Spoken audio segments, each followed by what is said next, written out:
actually think the Red Sox might not suck this year. This is the Baseball Hour with Tony Maz. Me. Presented by Bigelow Tea, Jackson Lumber, Blue Moonlight, Wellesley Testosterone, FindMassMoney.com, Gem Plumbing, and by Golf.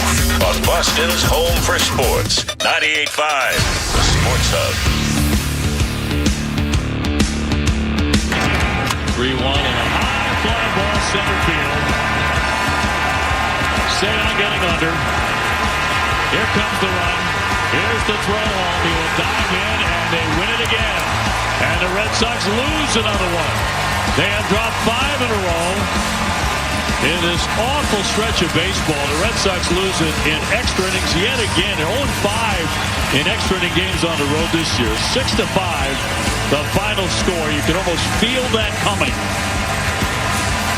And Milwaukee sweeps the series. Second time the Red Sox have been swept this year. First time they have lost 5 consecutive games. And where does it stop? The young mistakes have been just awful.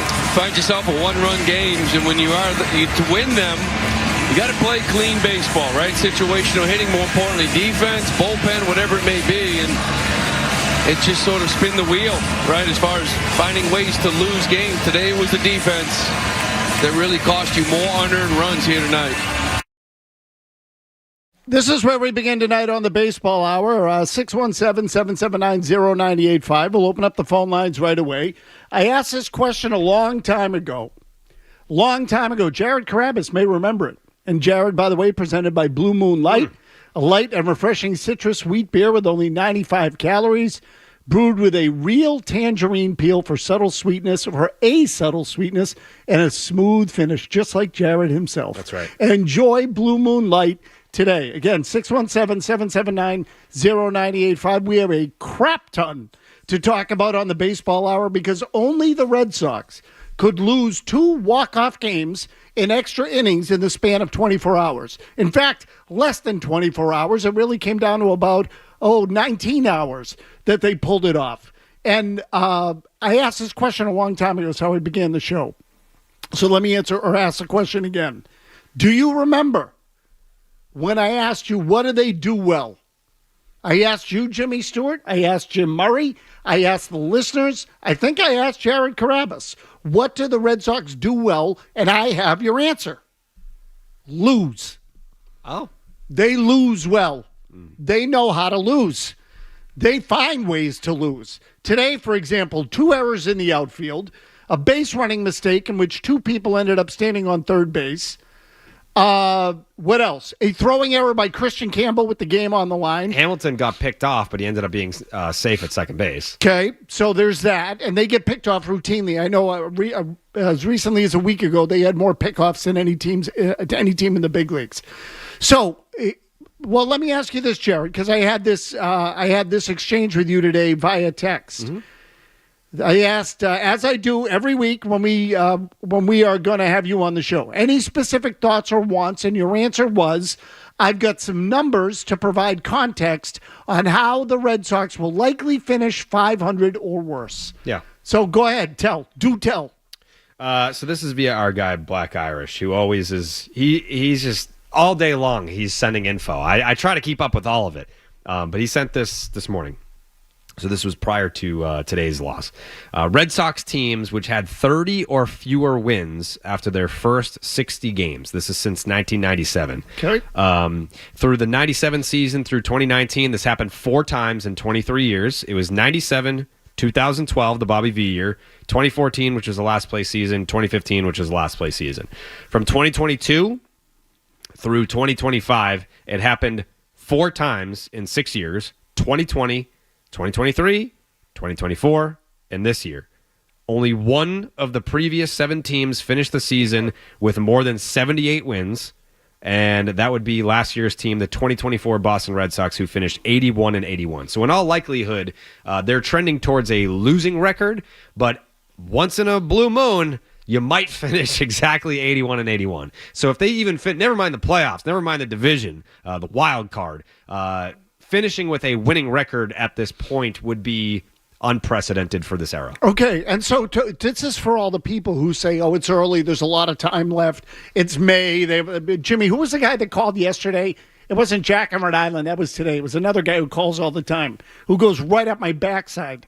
He's got some really annoying, condescending method to him, and he says, "Oh, it's a long way to go. It's only May. They'll get there." I would say no, they won't, because again, watch them play. Watch them play. They find ways to lose games. And Jared, the thing that I find perhaps most stunning is that it doesn't get any better. It's been the same. It gets worse. It's been the same level of play for a long, long time. And this year in particular, yes, I would agree, it's gotten worse. I'm with you 100%. So look, Alex Cora is in the crosshairs. People want to blame Cora. People want to blame Devers. People want to blame Craig Breslow and ownership. And there's plenty of blame to go around for the whole crew. But you tell me, how much blame goes to Cora? How much blame goes to Devers? How much blame gets spread around? You tell me. I think that you're just spot on what the percentage is for who's to blame. You mentioned all the names of the guys that are to be blamed. I'm gonna say it, Tony. I might actually agree with Michael Felger on something, because I was sitting back there when he said, it kind of started with the Devers stuff. I don't think that the Devers drama is still lingering. I think it's compounding. I think the negative energy around this team started there and then continued to ferment until we've gotten to this point where you're getting walked off left and right in these road series against, I respect the Brewers, but they're just as mediocre as you, but you made them look like a superstar team out there, getting swept by them. More one-run losses. I think when you look at the Alex Cora situation, am I going to sit here and say that you should fire the manager? I'm not. Is he without blame? He's not. He would tell you that. I think if you had Alex Cora sitting here right now, his first sentence would be, "It starts with me." Starts from the top. Do I think that he would also poke at Breslow a little bit? Yeah, I do. I think he would. I think we're not far from another "the roster is the roster," which is what he would say all the time when he felt like Chaim Bloom was handing him inadequate rosters to work with. Him before the game today, I'm sure we're going to get into the stuff about Christian Campbell, but him sitting there and being like, "Yeah, like we're going to try Campbell at first base in Atlanta." It's you're putting your hands up, being like, he's trying to say, what the hell else do you want me to do at this point? So I'll tell you what, let's play those two cuts if we could, Jimmy Stewart. One of which really relates to Devers. And I think is that Lou Merlone asking the question? It definitely is Lou. Okay, so it sounds like Lou Merlone asking the question about Devers and third base and whether we'd ever see him there again. But you can hear it for yourself. So this is pregame today now, before they went out and lost again. Alex, last homestand, you were talking about Devers, and you said he still views himself as a position everyday player. Is there no ground balls at third, start the process? Is he just not going to take them? Not at third base, no. And we keep talking about the other position, but as of now, he's not having it. Ongoing conversations? We always have conversations, yeah. So there's more conversations about him possibly not first more, and third? Not more, no. Third base, he's not going to play third base. But I'm sorry, I just want to make sure that I'm not misunderstanding. So there have been conversations about first base with him? We're still talking about the situation, man. This is where we at. There's a chance Christian's going to play first base this weekend in Atlanta. Yeah. There's conversations, I don't have to go specifics, but the third base part of it is enough. Okay, so what do you make of all this? You think that's Cora putting it on Breslow? No, but I'm just the entire time listening to that audio, I'm sitting here shaking my head because it would be totally different if the situation with Rafi, it's like, brother, Tristan Casas's knee exploded. We asked you to play first base. It's not that, they benched him because he wasn't hitting. It's like, this is an emergency situation. We could really use you at first base. And he's like, no, you told me to throw my glove away, so whatever. The Alex Bregman situation, his last time, we've gone over the numbers a million times. He missed 58 games 4 years ago. So he's 4 years older. What if it's 3 months that you can't go get your glove and play third base for that? They're too afraid to ask him, Tony. I think that, I don't even know, judging by that audio from Cora, it sounds to me they haven't even been like, hey, Rafi, how about going back to play third base? Would you do that? I don't even think they're going to ask him. No, they don't want to ask They're him. afraid to rock the boat. It's like, it's not like you're in first place or you have a winning record. And yes, Rafi's hitting. He is hitting. But at this point, rock the boat. Who cares? Like, the team sucks. This is a bad team. Who cares if you rock the boat at this point? Okay, do you think when you say that we're not far from Cora saying the roster is the roster? Yeah. Okay, do you think this roster wasn't good enough? At the start of the year, I thought it was a playoff roster. Yeah, it's obviously devolved into what it is now. Like, you're 3-4-5 on opening day. Bregman's gone. Casas is gone. And Story should be as good as gone. Okay, should they be so bad that they get swept by the Milwaukee Brewers with the players they have? They haven't won a game since Bregman went down, Tony. Okay. So, I mean, and So, today, but today's cleanup hitter was a kid that has 5 days in the big leagues. That was your cleanup hitter today. Okay, so again, I admit right now they have a little bit of a skeleton crew. They posted the lineup today, and I saw Sogard at first. I saw Meyer at third. Wong catching. Okay, Wong catching. Yes, Raphael in center field. So there's your pretty much your team right up the middle. Wong hasn't had an extra base hit since last September. Hasn't driven in a run since last September. Okay, let me ask you this question about Cora. Does Cora feel as invested to you as he did when he came here in 2018? Does he feel like the same guy? No, it's not that he's not invested, but he must be sitting there saying, like, this is a nightmare. I didn't sign up for this. But again, I think you could counter and say you did, because you signed that extension and you did it mid-season. Right. You could have gone out there and talked to other teams and see, what it is that they would have offered you. Who knows what job openings even existed or would have existed. Jared, he can't bitch about the roster anymore. It's not that he can't bitch about the roster, because I think when you look at the Casas situation, which created the Devers drama, you didn't prepare for a scenario where there was life without Tristan Casas, and you should have.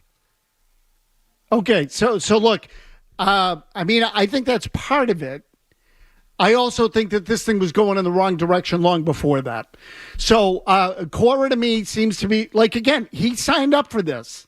He signed up for it. They got him a team. And I also would say that a lot of the guys that they've had here for the last, 3 years have not improved. So I don't think Rafaela has really improved as a player, not significantly. I don't think Bayo has improved as a player. Wilyer Abreu is still overrunning balls in the outfield. He has improved, though. No, he's gotten better overall. But I would tell you the mistakes in the outfield with him still happen too regularly. And as a team, they still make the same stupid mistakes on the bases.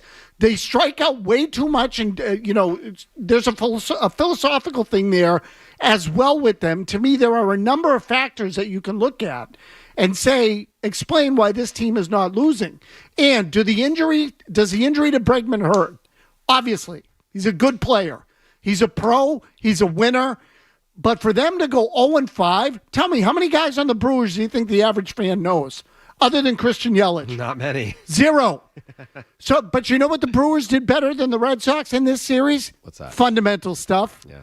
Defense, base running, put the bat on the ball, and so they took all three. Are the Milwaukee Brewers the kind of team that should sweep the Red Sox? No. Even with the talent they have? They're pretty equal. I mean, there's a lot I look at with the Red Sox. Some of it's short term, some of it's longer term. But if they're going to hype all these players they've had in their system, the Baseball America ranking, Rafaela, Bayo, Meyer, Campbell, Casas, they got Abreu from the Astros. They have all these guys, Tanner Houck, all of them. And they can't find ways to play fundamentally sound games yet? Then that's either an indictment on the way they evaluated their players, how they manage their assets, or both. This, to me, is the kind of game they played today. 2 outfield errors, an infield error, 2 guys standing on third base when they were base running. And a guy getting picked off. I mean, what are we doing? Bad news bears kind of crap. Holy smokes. We'll get to your calls and also hear more from Alex Cora, relive last night's loss, all of that today on the Baseball Hour.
side. Campbell coming home and a bad throw.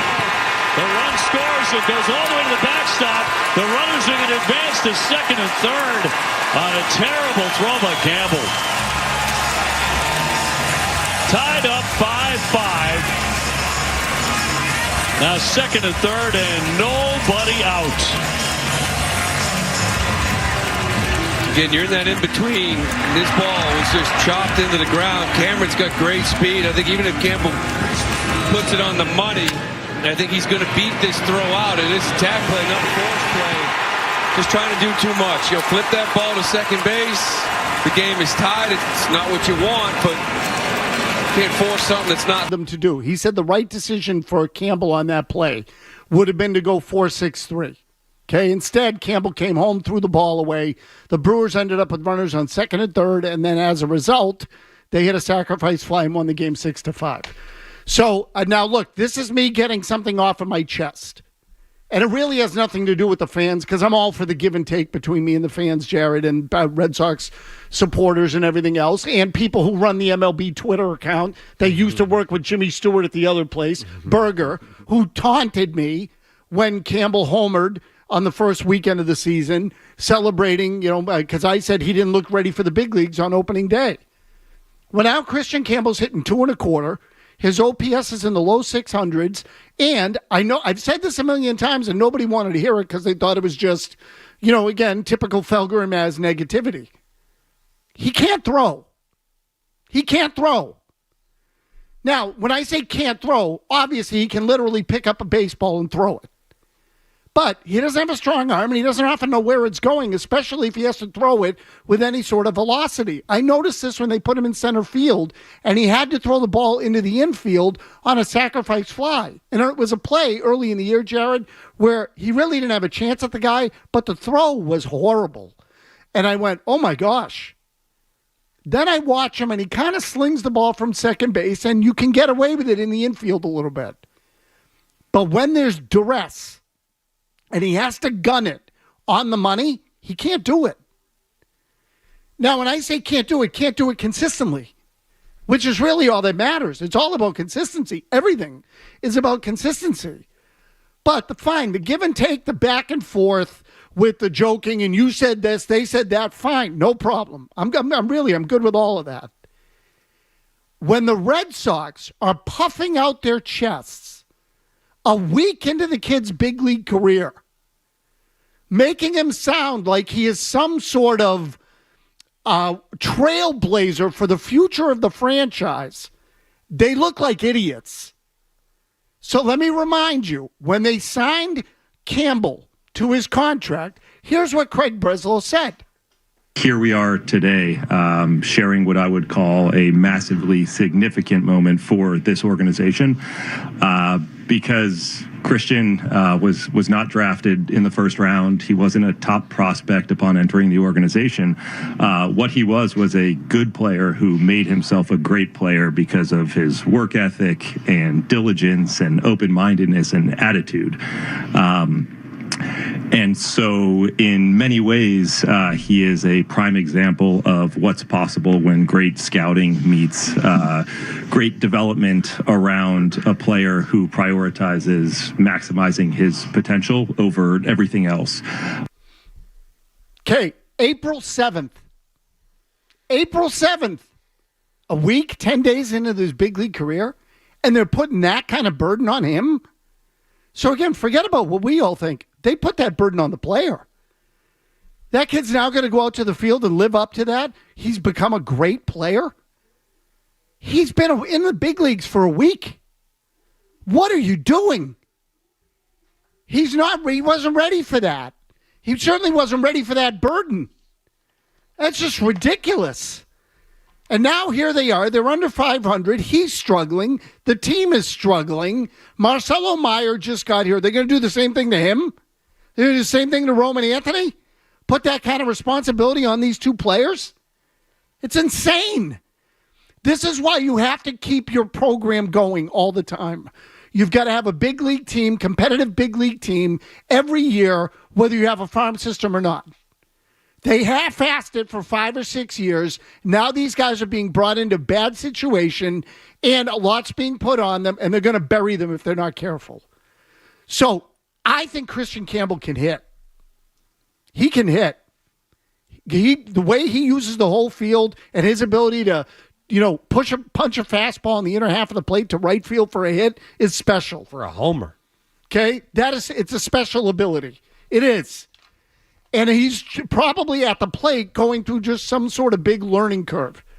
But they've already put him at second base, center field, and now, presumably over the weekend, first base. Meyer was drafted as a shortstop. A week and a half ago, they moved him to second base at AAA. Now they have him playing third in the big leagues. What are they going to do with Anthony? They're going to yank him around too? Because it feels to me like they are effing the whole thing up royally, and they're bragging about it back on April 7th. Jason's in Wakefield. Jason, go ahead. Thank you, Tony. So my question about this is I'm a conspiracy theorist, and I do politics and this and Jason, I'm going to put you on hold. You just got to get to the point. We get a lot of people on the phone tonight. Glenn's in New Orleans. Glenn, go ahead. Yeah, Tony, we see the Red Sox for several years now. The players in the dugout, they're watching the guys who are on base, our own players, when we're at bat. Yet they watch each other get thrown out on the bases because of... Glenn, you got to get to the point. What's the point? Right. They're stupid. The players are stupid. They play stupid baseball. That I don't disagree with. Jared, would you agree? They make a lot of mistakes, yes. I mean, they play colossally stupid baseball. This call says, Jimmy, if you could drop Charles on line 4, because he says Maz's thoughts on Varitek being the Red Sox manager. I don't want to get into Jason Varitek tonight. Okay, I really, it's just we have that call every year, and he's not the answer right now either. Jeremy's in Miami. Jeremy, go ahead. Hey, Maz. Hey, Jared. How you doing? So this is what I can't figure out. 4 months ago, the middle of February, you have Rafi Devers come into camp saying, I'm the third baseman. Third base is my position. 2 weeks later, then we have all the situation that happens. 2 weeks later, they have to convince him that he's now the DH. Here we are now. You have a chance to put Rafi back at third base. You could bring Roman Anthony up to DH, an instant spark to the offense, and all of a sudden it's not even a topic of conversation. Like, it's just not happening. What the heck is going on here? So, Jeremy, thanks for the call. Jared, do you think Devers now won't do it? Like, do you think he's just dug in and said to them, F you, I'm not doing it? I think if he were willing to do it, then he would have done it. I mean, it's not something, he doesn't have to relearn the position. He's played the position his whole life. My question, it would have been the follow-up is, have you asked him about third? And if not, why? Why haven't you asked him about third? So you don't think they've even asked him? No, I don't think that. I think that they're afraid of him. And it's not like you're going to lose the player. It's not like he's going to shut it down. It's not Manny Ramirez that we're talking about, that he's just going to shut it down and take it to the house. I think if you were to approach Rafi about playing third base in Bregman's absence, is it going to be like, yeah, sure, like I'll do what's best for the team? No, that's not going to happen. But do I think that there's a far greater chance of Rafi saying, yeah, like eventually, like I'll play third base over the first base conversation? I do. I think that he can be talked into that. But if you don't ask, if you don't have that conversation, then it's not going to happen. So Rafael Devers basically is, I'm your DH and that's it. For right now, it's like he's taking the stance of what? That this is it for his career? Well, I also think that I subscribe to your theory that you posed during the first base stuff, which is I don't think Cora wants to have that conversation with Rafi, because if it goes south, he's the guy that has to see him every day. He's the guy that has to have a good relationship with him because he's the franchise player and it's the manager. If I'm Cora, I'm like, if you want him to play third base, Craig, you go talk to him. And I think Craig is probably gun shy at this point because of how things went the first time. He won't even say his name. He said the GM. He calls him the GM. And then you have John Henry in town next thing you know. What a disaster. Holy crap, what a mess. Jason in Wakefield, quickly. Go ahead, Jason. Thank you so much. So my trimmed down question is there a chance with things that I don't understand that this is being done on purpose for big business decisions years down the road. I'll take my answer off here. If this is the losing is being done on purpose for big business decisions down the road. Do you buy in any sort of conspiracy like that? Can't even entertain the thought. No. Yeah, no. They want to win. They thought they were not doing a good job at it, but they do want to win. Yeah, they thought they were going to be better this year. And look, and I will also say quickly, when I say they want to win, they don't want to stink. Are they championship driven? I don't know. We were going to find that out, I thought. You don't pay Alex Bregman $40 million a year to suck. I mean, I think the idea was we're going to buy a little time. We're going to bring in the young guys. We're going to build around them. And then we're going to become championship driven again. That we're going to do it in cycles because we have to rebuild from time to time. I thought that's what it was. Now I'm starting to wonder whether all they really want to do is be a 90-win team. Long term. Be that team that, the Minnesota Twins, or take your pick. The D-backs. Yes, or what the Seattle Mariners are now. Something like that, a team that's in contention for its division. And I mean, I'm not necessarily talking about this year. I don't even know what the Mariners' record is right now. They're first place, I think. Okay, so, but you get the idea. The Mariners are in the running pretty much every year. They have been the last few years. And they're always hanging around, but they're never good enough to win it. And I wonder if that's what the Red Sox now sort of have their eyes and designs on becoming. That's what they want to be. Because ultimately it will come down to spending and putting key players in key spots to win championships. So I don't know if they're championship driven or not. I know, though, that they wanted to be better than this. This is embarrassing because this was supposed to be what everyone was waiting for. The whole idea was, no, we're building towards something. Just be patient with us. Then you get it on the field and it's this? No way. There's no way that was part of the plan. Majorities, get your headlines. Sports Hub.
Sox with a fourth consecutive loss and just a dreadful record in recent games here as they pile on Yelich as he drives it out. 5-1 in the end. Milwaukee wins in 10. Chapman's been great all year, right? First blown save of the year, but the story's the offense. You're 1 for 10 again here with runners in scoring position. The only hit you got was the infield single from Toro that didn't even score a run. He just legged it out. You got to find some offense here over here. You got to find it soon.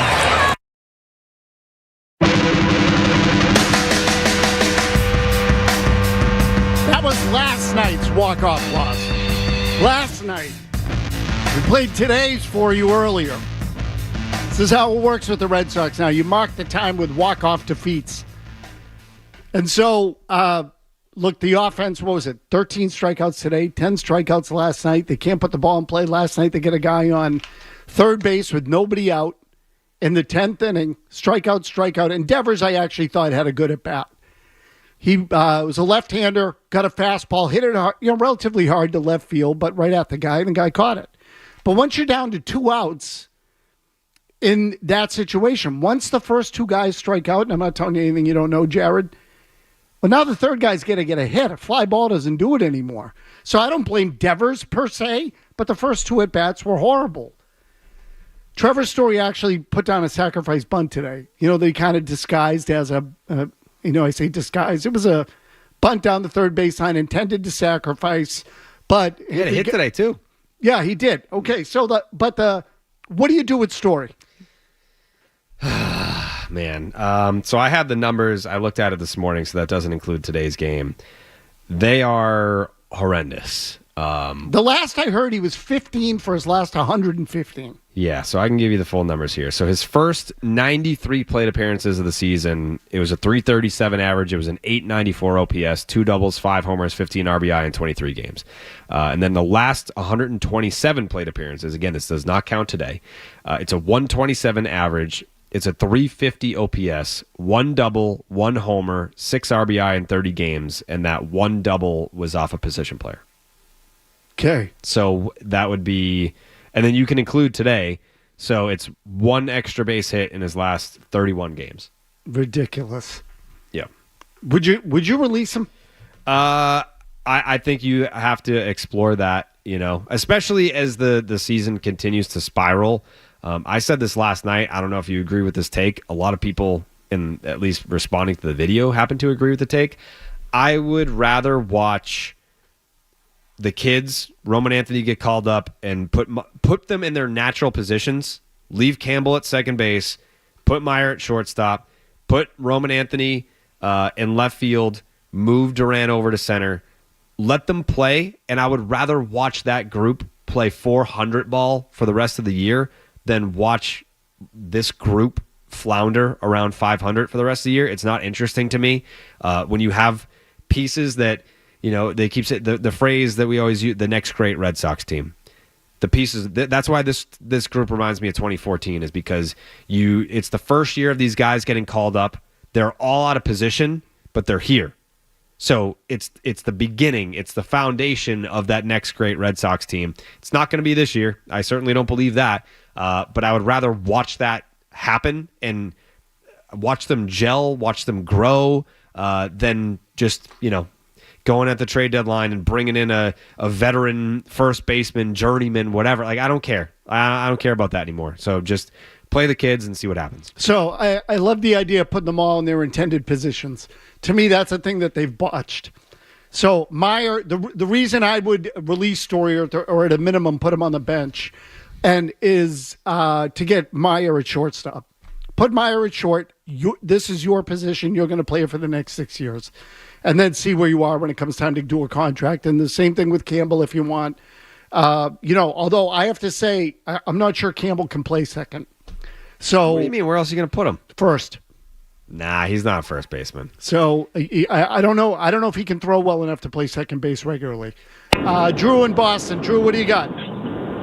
Hey, Tony. So last week I called and Jared misunderstood what I said when I said that Cora was the only manager to be 500 or less in the last 50-plus years.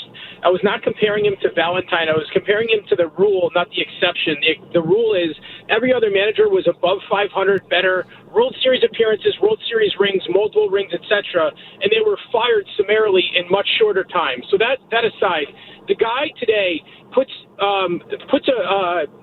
his closer in the ninth on the road. Dumbest move ever, especially when you got a strikeout guy, where if you get through the ninth and you could use Slayton, which you did in the 10th, you need the strikeout pitcher to be on the mound because you're going to have a guy in scoring position with nobody out to start the inning. Dumbest manager in baseball. So, Drew, look, I don't totally agree with you, and I'll tell you why. Because I think that there is no closer on this team anymore. I know that Chapman has effectively become that guy, but don't you think they made that apparent earlier in the year? Chapman's been great, Tony. No, he has been great. Yeah. Yeah, do you think he misused him today? I mean, the caller brings up a valid point. Yeah, I think when you break it down like that, but I think they also kind of look at Slayton as a closer type. Me too. But the logic would be Slayton hasn't been much of a swing and miss guy of late. He hasn't been getting strikeouts of late. Chapman he was not getting swings and misses today or yesterday. He was actually giving up some pretty loud his outs were loud contact.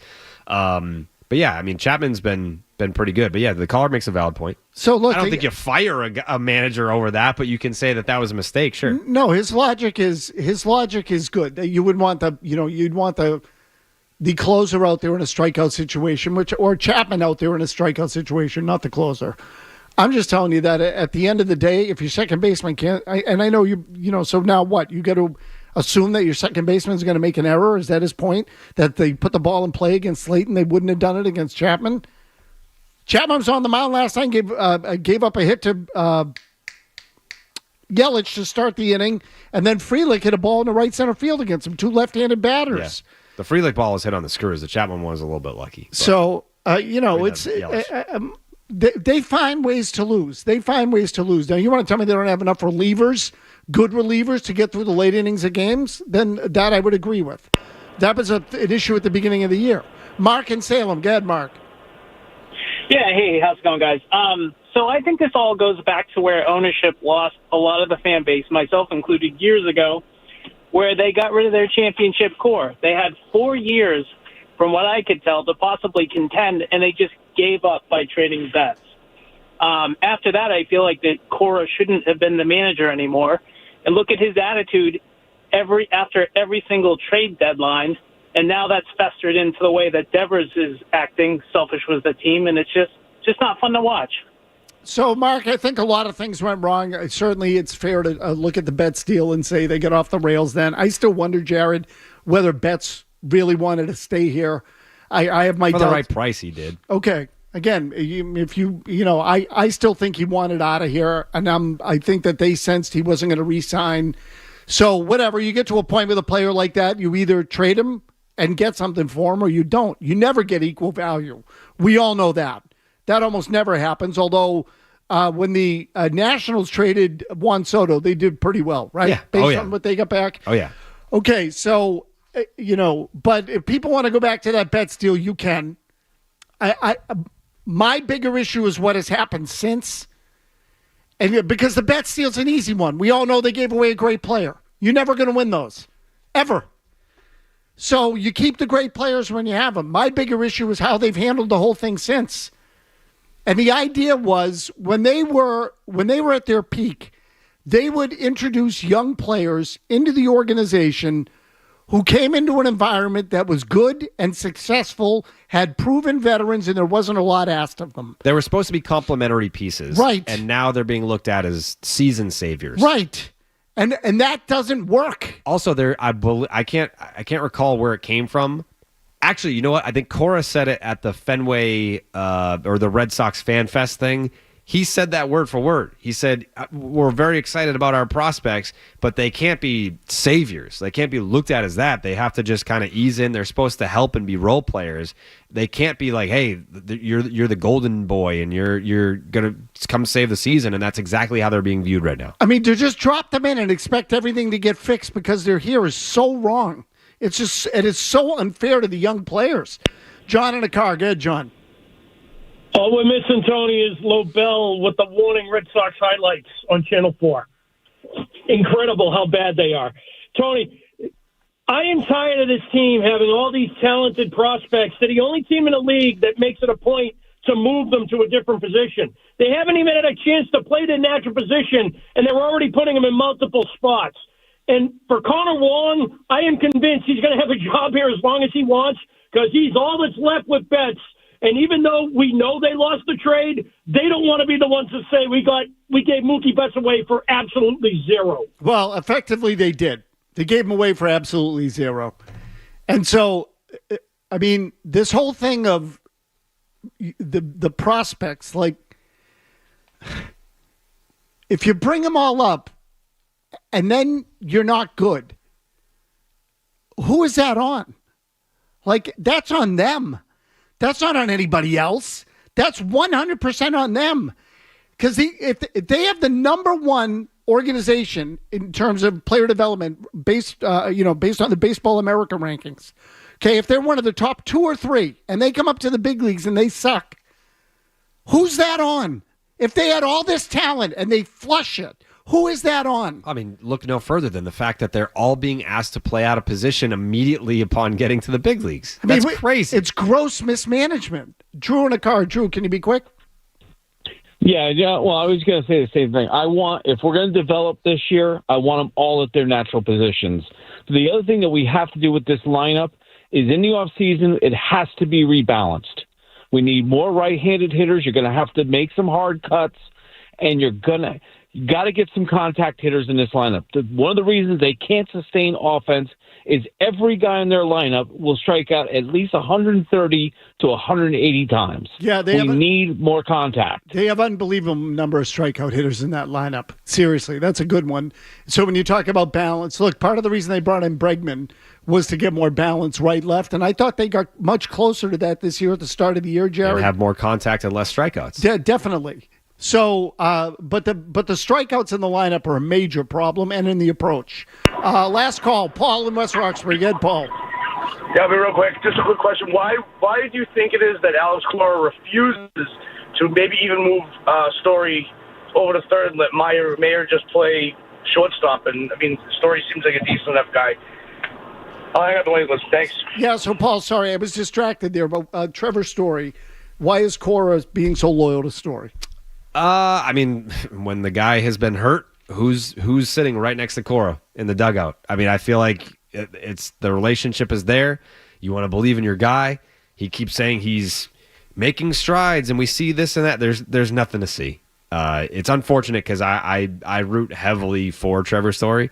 I think he's a great guy. It's not a lack of effort thing, but it's just not working. And the longer they let it go on, the longer you're going to be hindering the development of Marcelo Mayer at the big league level. I mean, if they want to shake up the team, that is a good way to do it. You give Mayer the role, and you get Story off the field. Now, what you do with Story, to me, the best thing to do would get Story out of here. And if someone else picks him up and he's good there, fine, whatever. I don't think he's got a crap ton left. But, it's not going to be here. Because what has been here with Trevor Story is a disaster. He doesn't even throw that well anymore. He throws fine. It's okay. It's good enough. But it's not like he has a rocket arm anymore.